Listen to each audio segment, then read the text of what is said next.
ये न बंध्यो बलि राजा दानवेंद्र महाबल तेन त्वामभि बंध्यामि रक्षे माचल माचल। इसी श्लोक के साथ रक्षाबंधन की शुरुआत होती है। बड़ी बात यह है कि रक्षाबंधन क्यों मनाया जाता है ये तो सबको पता है, लेकिन कब से मनाया जा रहा है इसका कोई जिक्र स्पष्ट रूप से कहीं नहीं वर्णित है। लेकिन हमारे हर समय के प्राचीनतम धर्म ग्रंथों में रक्षा सूत्र या रक्षाबंधन का जिक्र जरूर है। हम संजीव कुमार सिंह अपने प्रयास और खोज के आधार पर आप तक कुछ विवरण प्रेषित कर रहे हैं। उम्मीद है यह आपको प्रेरित और रक्षा करने हेतु समर्पित करेगा। पहली घटना देवासुर संग्राम की है। इसमें विष्णु पुराण के अनुसार देवों ने जब युद्ध शुरू कर दिया तब इंद्राणी ने देवगुरु बृहस्पति के द्वारा अभिमंत्रित कच्चे धागे को बांधा था, जिससे इंद्र विजयी हुए और उस दिन श्रावण पूर्णिमा थी। दूसरी घटना है भगवान विष्णु जी ने हयग्रीव के रूप में जन्म लिया और वेदों को आजाद कराया। वेद हमारे सब उसके संरक्षण में कैद हो चुके थे। उसको आजाद कराने के बाद संयोग से वह भी तिथि श्रावण पूर्णिमा की ही थी। वामन अवतार के समय नारायण राजा बलि के परीक्षा पास में बंध गए थे। वो परेशान हो गए थे, मजबूर हो गए थे बलि के साथ रहने के लिए।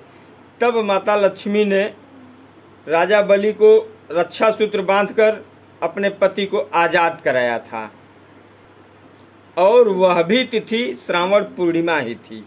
इसके बाद जब युधिष्ठिर का राजसूय यज्ञ शुरू हुआ उस समय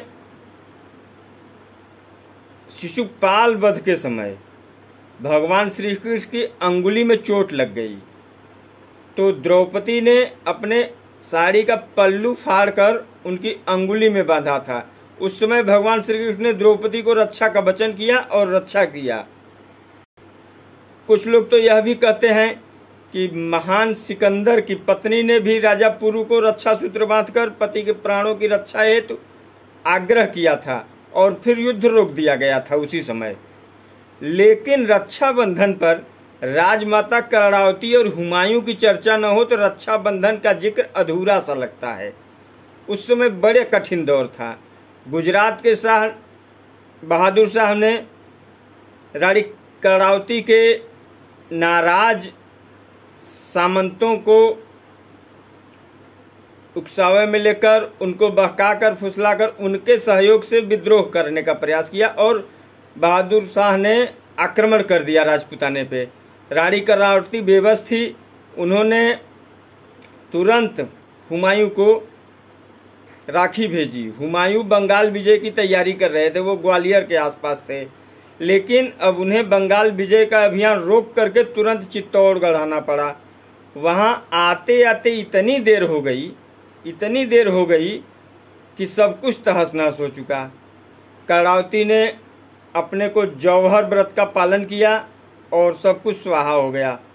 लेकिन हुमायूं जब आया उसने तुरंत बहादुर शाह पर हमला किया और हमला करने के बाद उसको हरा के रानी कर्णावती के पुत्र को वहां का उत्तराधिकारी बनाया, राजा बनाया। इतना काम उन्होंने राखी का फर्ज अदा किया। भले समय पर नहीं पहुंच पाए तो क्या हुआ। इस पूरे मध्यकालीन इतिहास का जिक्र सुभद्रा कुमारी चौहान ने मात्र 2 लाइनों में कर दिया, जो इस प्रकार है। वीर हुमायूं बंधु बना था, विश्व आज भी साक्षी है। प्राणों की बाजी रख जिसने पत राखी की राखी है। यही चाहती बहन तुम्हारी देश भूमि को मत बिसराना। स्वतंत्रता के लिए बंधु हंसते हंसते मर जाना। जय हिंद साथियों।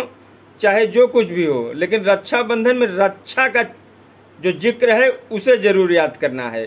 आपको हमेशा अपनी मातृभूमि की रक्षा के लिए, अपने आसपास के लोगों की रक्षा के लिए जरूर तत्पर रहना चाहिए। लेकिन एक बात जाते जाते मैं और बता दूं, विप्र यानी ब्राह्मण ये अपने जजमानों को भी रक्षा सूत्र बांधते हैं और उनसे ये उम्मीद लगाते हैं कि उनके परिवार की चल अचल की रक्षा उनके यजमान करेंगे। इसी के साथ हमारे द्वारा जो आपको प्रस्तुत किया गया है रक्षाबंधन पर विशेष कार्यक्रम, इसे आप लोग ज़रूर शेयर करें ताकि कई लोगों को एक छोटे से वीडियो में तमाम जानकारियां इतिहास और धर्म की मालूम हो सके। जय हिंद साथियों।